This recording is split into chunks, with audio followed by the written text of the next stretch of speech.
చాలు, ఇంక చాలు. ఇన్నాళ్ళు గొడవ పడ్డది చాలు, తొడలు కొట్టుకున్నది చాలు.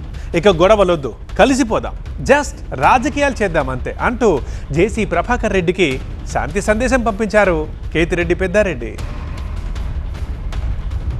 తాడిపత్రిలో రచ్చ. తాడిపత్రిలో డి అంటే డి అన్న కేతిరెడ్డి పెద్దారెడ్డి, జేసీ ప్రభాకర్ రెడ్డి. దమ్ముంటే రా చూసుకుందాం, నీ పెతాపమో నా పెతాపమో అంటూ తొడలు కొట్టిన తాడిపత్రి నేతలు. నిన్నటి వరకు ఇలాంటి పదాలు లేకుండా తాడిపత్రి న్యూస్ కవర్ కాలేదు.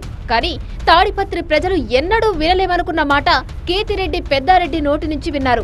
వద్దు జేసీ ప్రభాకర్ రెడ్డి, గొడవలొద్దు, ఇక రచ్చలేని రాజకీయాలు చేద్దాం, సంధి చేసుకుందామంటూ జేసీ ప్రభాకర్ రెడ్డికి శాంతి సందేశం పంపించారు కేతిరెడ్డి పెద్దారెడ్డి.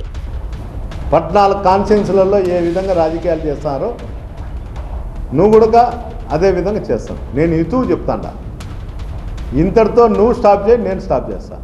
తాను శాంతి కోరుకుంటున్నా జేసీ ప్రభాకర్ రెడ్డి దాడులు చేస్తామంటే చట్టరీత్యా ముందుకు వెళ్తానన్నారు. నువ్వు చేయకోకుండా ప్రతిసారి ఇదే విధంగా దాడులు ఇంకోటి మొదలు పెడితే నేను చట్టరీత్యా ఏం చేయాలో అవన్నీ చేసి తీరుతాను, చేస్తాను కూడా. నేను చట్టాన్ని నమ్ముకొని ఉండేవాడిని.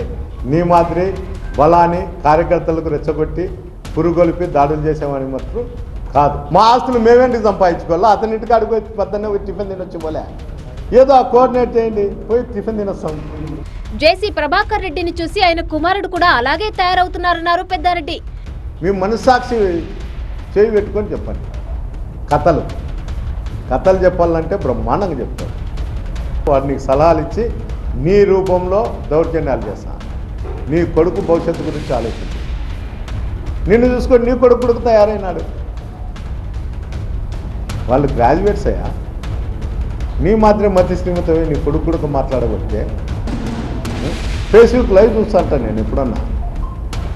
యువకుడు ఏం చేస్తాడు, ఏం కథ చూస్తామని ఎప్పుడన్నా చూస్తే నీ మాదిరి ఎక్కిలి చేష్టలు, కోతి చేష్టలు, చండాలంగా మాట్లాడేది, వరా తెరా అని మాట్లాడేది.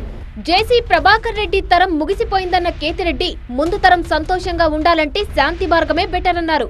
మరోవైపు పెద్దారెడ్డి చెప్పిన రాజీ మార్గం జేసీ ప్రభాకర్ రెడ్డి ఏమంటారన్నది ఉత్కంఠగా మారింది. రాజీకి సెయ్యి అంటారా లేక రణమే అంటారా అన్నది చర్చనీయాంశంగా మారింది.